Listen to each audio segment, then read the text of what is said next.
नमस्कार दोस्तों, स्वागत है आपका दुनिया के अनकहे सच के एक नए एपिसोड में।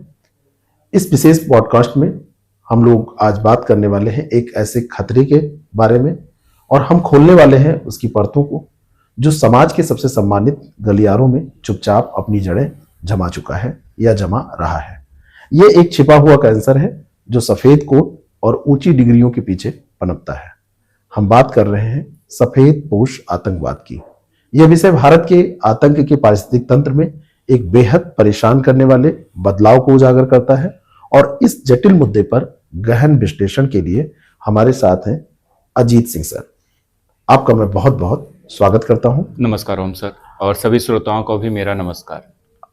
सबसे पहले ये जो सफेद पोश अपराध की अवधारणा है, इसके बारे में अगर हम बात करें तो जब आतंकवाद शब्द हमारे सामने आता है तो हमारे दिमाग में एक खास छवि बनती है कि कोई एक लड़ाका व्यक्ति होगा जो सीमा से, पाकिस्तान की सीमा से या कहीं अलग सीमा से हमारे देश में प्रवेश कर रहा होगा या समुद्री सीमा से, और यहाँ पर आके कुछ गोले बारूद के साथ कहीं अटैक करेगा। वो कोई स्थान हो सकता है, कोई बिल्डिंग हो सकती है। लेकिन जब सफेद पोश आतंकवाद की बात आती है तो इसकी छवि पूरी तरीके से अलग है। हमारे श्रोताओं के लिए क्या आप इसको समझा सकते हैं कि वास्तव में ये सफेद पोश आतंकवाद है क्या?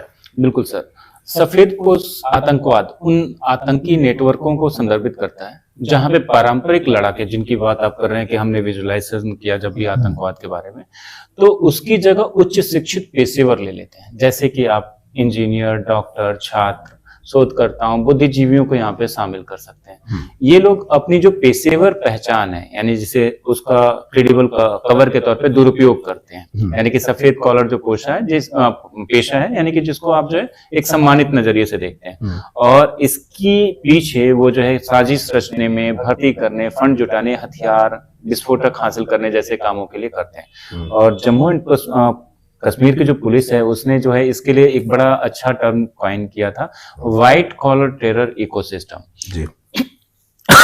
एक ऐसा नेटवर्क जो पाकिस्तान में बैठे विदेशी हैंडलरों से सीधे जुड़ जाता है और लोगों को यहाँ पे कहीं ना कहीं मोटिवेट करता है कि आप जो है आतंकवादी घटनाओं को अंजाम दीजिए। ये जो अवधारणा है, इसको समझने के लिए अगर लाल किले के विस्फोट के बारे में हम बात करें तो इस मामले ने इसके संबंध में क्या उजागर किया है? बिल्कुल सर, रेड फोर्ट विस्फोट की जांच ने पूरे देश को एक तरीके से जो है हिला दिया है, क्योंकि यहाँ पे जब जांचकर्ताओं ने शुरुआत की जांच की, जो कथित तौर पे जो अगर हम बात करें जो बॉम्बर उमर मोहम्मद की बात होती है, तो उसको उसकी पहचान के साथ सब दंग हो गए। ये पुलवामा का एक जो है डॉक्टर है और जो एक फरीदाबाद में यूनिवर्सिटी है, अल फलाह यूनिवर्सिटी, वहां पे काम करता था। इस यूनिवर्सिटी के साथ भी बहुत सारे जो है लोगों के नाम जुड़ रहे हैं जो इस रैकेट में शामिल हैं। पूरा एक नेटवर्क ही सामने बिल्कुल ये एक तरीके की शुरुआत थी जब ये जांच हुई थी। तो इसमें आदिल मजीद राथर की बात होती है, जो बहुत उसका जो करीबी था, जेएम के पोस्टर लगाने में पकड़ा गया था। मुजिबुल अहमद गनई की बात हो रही है, जिसे पकड़ा गया था फरीदाबाद से, जहां पे 2900 किलोग्राम अमोनियम नाइट्रेट प्राप्त हुआ था। और ऐसी चीजें बहुत इंपॉर्टेंट है क्योंकि अमोनियम नाइट्रेट जितनी मात्रा में वो पूरे शहर को हिला सकता है, उसका एक छोटा सा ही तो हिस्सा माना जा रहा है कि ये दिल्ली के लाल किले बहुत छोटा हमले में 2900 किलोग्राम बहुत ज्यादा होता है, वो बहुत बड़ी। और ऐसा ही एक लखनऊ से अभी जो है केस पकड़ा गया साहिद का, तो वो भी कहीं ना कहीं ये है कि उनके जो कार में राइफल और गोला बारूद मिला। ये सब चीजें साफ पैटर्न करते हैं कि सभी उच्च शिक्षित डॉक्टर आपस में जुड़े हुए थे और कथित रूप से जैसे मोहम्मद के लिए काम कर रहे थे। तो एक तरीके से रैकेट चल रहा था उनका। यानी कि जब डॉक्टरों की भर्ती की जाती है तो डॉक्टर को तो इसलिए कि डॉक्टर जीवन बचाते हैं, हमारी यही धारणा है। दूसरा भगवान अगर कोई पृथ्वी पर है तो हम डॉक्टर्स को ही मानते हैं। जी बिल्कुल। तो फिर आतंकवादी संगठन डॉक्टरों पर ध्यान क्यों दे रहे हैं? इनको और कोई टारगेट क्यों नहीं मिला? ये डॉक्टर्स पे ध्यान दे रहे हैं, इंजीनियर्स पे, फिलहाल इस मामले में डॉक्टर्स पे ध्यान दे रहे हैं। ऐसा क्या कारण है? आप क्या देखते हैं? इसके पीछे के दो पक्ष हैं। रणनीतिक पक्ष के तौर पे कहा जाए तो डॉक्टर्स हाईली जो है एजुकेटेड होते हैं, यानी कि उनके पास उन्नत ज्ञान होता है। चिकित्सा संस्थानों से रसायन, प्रयोगशालाएं, उपकरण तक उनकी आसान पहुंच होती है। जैसे आप गुजरात में भी आप देखेंगे कि वहां पे रंडी के पौधे से जो है रिसिन नामक जो विषैला केमिकल बनाने की केमिकल बात बनाने पता की बात। चली और समाज में उनकी छवि सबके घेरे से बाहर हो जाती है, क्योंकि वो जैसे आपने बोला ना कि जीवन बचाने वाला या फिर पृथ्वी पे जो है दूसरा ईश्वर हम बोलते हैं, तो ये चीज बहुत महत्वपूर्ण हो जाती है। और ये सब चीजें इसी रणनीति को साफ तौर पे दिखा रही है कि इनको पहचानना या इनके बारे में जानकारी निकालना थोड़ा सा मुश्किल है।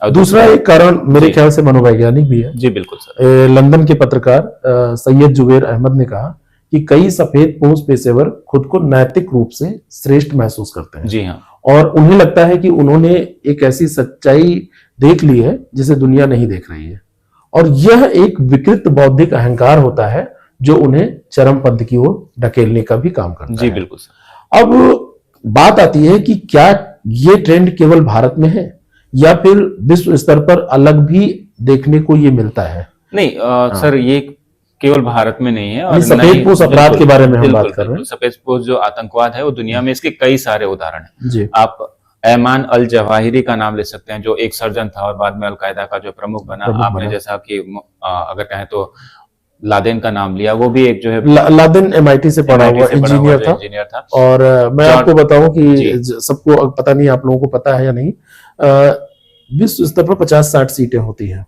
MIT में, और वहां से कोई अगर पढ़ाई कर रहा है तो जाहिर सी बात है कि वो वेल एजुकेटेड है। जी बिल्कुल। कई बार आतंकवाद के कारणों में बात की जाती है तो कहा जाता है कि आतंकवाद के पीछे गरीबी एक कारण है, आतंकवाद के पीछे बेरोजगारी कारण है, आतंकवाद के पीछे कहीं ना कहीं अधिकारों के न मिलने की बात है।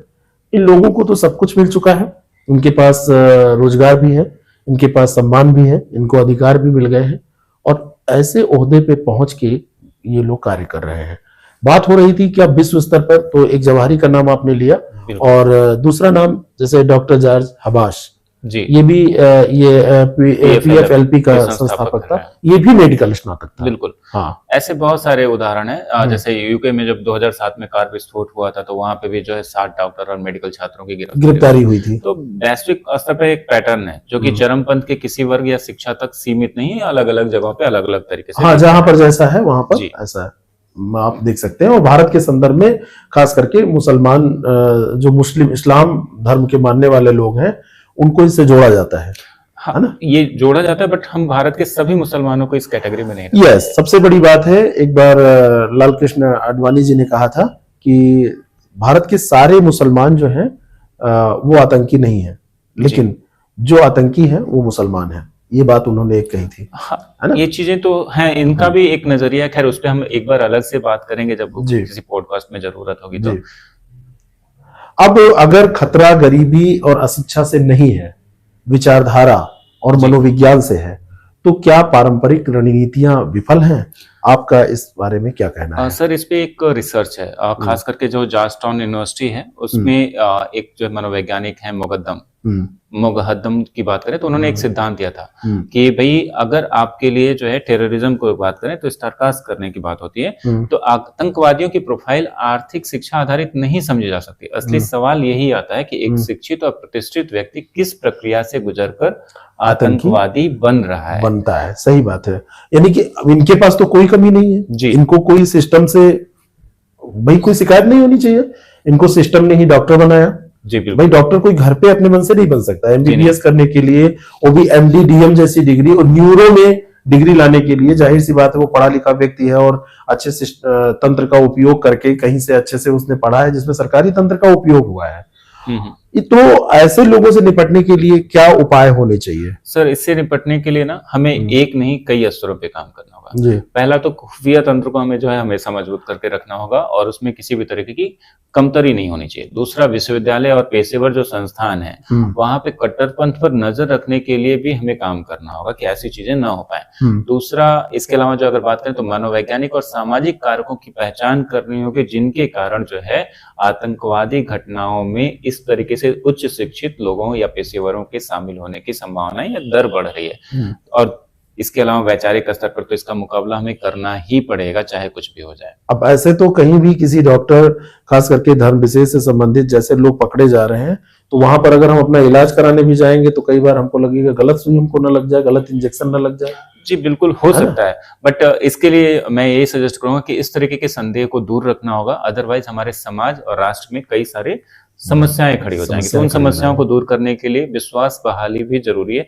बेसिकली उनका उद्देश्य ही यही है इन आतंकवादी घटनाओं में शामिल लोगों का, कि हम जो है अपने समुदाय यानी राष्ट्र समुदाय के एक हिस्से या एक पक्ष पर अपना विश्वास कम कर दें, जिससे हमारा राष्ट्र विभाजित हो जाए, जैसे पाकिस्तान में हुआ। पाकिस्तान के विभाजन हमने यानी कि प्रयास यही है कि हर हाल में एक फूट पड़ जाए। जी बिल्कुल। जैसे हमारी अनेकता में एकता की बात की जाती है, तो हम एक न रह जाएं और हम हर उस मुसलमान को संदेह की दृष्टि से देखने लगे कि अगर वो गाड़ी में जा रहा है तो इसमें विस्फोटक हो सकता है, अगर वो क्लिनिक में बैठा है तो उसके इंजेक्शन में जहर हो सकता है। आपने एक एग्जांपल दिया, हाँ, यही चीज है। बेसिकली उनकी चाहत ही यही है। तो हमें इस चीज से कहीं ना कहीं बाहर उन्हें रोकना होगा और उन्हें सफल होने से रोकना होगा। बल्कि मैंने सोशल मीडिया पे बहुत सारे पोस्ट देखे जहां पे लोग जो है सीधे मतलब एक स्पेसिफिक कम्युनिटी को जो है टारगेट कर रहे हैं। ये चीजें नहीं होनी चाहिए, ये ऐसे होनी नहीं चाहिए, क्योंकि सारे लोग नहीं वैसे हो सकते, और अगर सारे लोग हो जाएंगे तो फिर बहुत बड़ी समस्या हो जाएगी। जी, आतंकवाद का रूप बदल चुका है, जी, चेहरा बदल चुका है। बिल्कुल। अब यह जंगलों की झुग्गियों में ही नहीं, शहरों की यूनिवर्सिटीज, अस्पताल और बड़े बड़े जो चमकदार ऑफिस आप देखते हैं, वहां तक इसने अपना स्थान बना लिया है। आज के जो आतंकवादी हैं वो केवल वैन का उपयोग नहीं कर रहे हैं। आज के आतंकवादी जो हैं वो एम्बुलेंस जैसे प्रतिष्ठित आवरणों का उपयोग कर रहे हैं। आज के आतंकवादी केवल नाव से आकर के या जंगलों के रास्ते आकर के यहां पर हमला नहीं कर रहे हैं। आज लगातार वो यहीं बैठे हुए हैं और लगातार वो कार्य कर रहे हैं, हम समझ ही नहीं पा रहे हैं। तो यही है सफेदपोश आतंकवाद, जो एक चमकदार ऑफिस में बैठा व्यक्ति भी कर रहा है, एक बहुत प्रतिष्ठित व्यक्ति कर रहा है। और एक सबसे बेहद गंभीर बात यह है कि हम पहचान नहीं पाएंगे। सबसे गंभीर बात यही है कि हमारे पास ही कोई हो सकता है, हमारे पड़ोस में ही कोई हो सकता है, हमसे डेली मुलाकात हो सकती है, लेकिन हम उसको पहचान नहीं पा रहे हैं। तो यही है कि सरकार तो अपने स्तर पर प्रयास करेगी, हम लोगों को भी सजग रहना चाहिए, समाज को भी सजग रहना होगा। और स्पेसिफिक जिस भी संदेह के घेरे में आने वाले जो कम्युनिटीज की बात हम करते हैं, उन कम्युनिटीज के लोगों को भी इस मामले में कहीं ना कहीं जागरूक होना, जो प्रतिष्ठित है, सामाजिक तौर पे उनको सम्मानित तौर पे जाना जाता है, ऐसे लोगों को भी आगे आना होगा। और साथ में जो बहुसंख्यक समुदाय है उसको भी इस समुदाय के साथ जो है अपने विश्वास को बनाए रखने की जरूरत होगी। अन्यथा समाज में विभाजन राष्ट्र के लिए संकट उत्पन्न कर सकता है, जो कि विदेशी ताकतें या आतंकवादी ताकतें वो चाह ही रहे हैं। उनका उद्देश्य यही है कि फूट डालो और राज करो। तो अगर ये विभाजन होगा तो ये सही नहीं होगा, और इसके लिए जरूरी है, जैसा कि आपने कहा, कि उस समुदाय विशेष के अन्य लोगों को, जो उसमें लिप्त नहीं है, भाई जो लिप्त है वो तो है ही है, और इनकी संख्या कम है, जो लिप्त है बहुत कम है, परसेंटेज में भी नहीं कहा जा सकता। सीधी सी बात है, हम पाकिस्तान की जनसंख्या से भी ज्यादा जो है हम अपने यहाँ मुस्लिम आबादी रखते हैं। हाँ। और अगर ये बात है तो हम सभी को तो नहीं कह सकते, सभी को नहीं कह सकते। तो इसमें जो लोग शामिल हैं उनके पीछे की, जैसे मैंने बोला कि सामाजिक और जो कारक हैं, सामाजिक कारक जो दिख रहे हैं या अन्य कारक जो दिख रहे हैं, उन कारकों पर काम करना होगा। तो हम भी समाज का हिस्सा हैं, तो सामाजिक कारक अगर कहीं भी पनप रहा है तो हमें उसके समाधान की तरफ जाना होगा, न कि उसे और नासूर बनाना है, थोड़े को समाप्त करना ज्यादा सही होता है। तो इस तरीके से देखा जाए तो इस पूरे मामले में एक चीज तो निश्चित है कि धार्मिक उन्माद बहुत बड़ी भूमिका, जिहाद बहुत बड़ी भूमिका निभा रहा है, इसमें कोई दो राय नहीं है। लेकिन हमारा आप लोगों से निवेदन है कि आप लोग जागरूक रहें। कहीं पर भी ऐसी कोई घटना आपको अगर लगती है तो आप सूचित करें, अपने आसपास की दुनिया को आलोचनात्मक दृष्टि से देखने का प्रयास करें, और अगर कहीं भी संदेह होता है तो आप पुलिस को भी सूचित कर सकते हैं, और अपने आसपास तो लोगों को बता ही सकते हैं, जागरूक कर सकते हैं कि ऐसा हमने देखा है।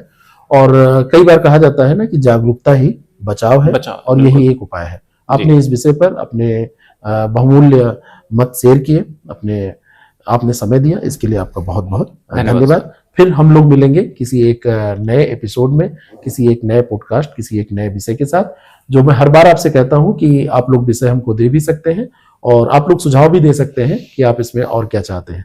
परीक्षा की दृष्टि से तो ये टॉपिक उपयोगी है ही है, निबंध की दृष्टि से उपयोगी है, बाकी सामान्य जागरूकता की दृष्टि से भी ये बेहद उपयोगी है। जय हिंद, जय भारत। जय हिंद।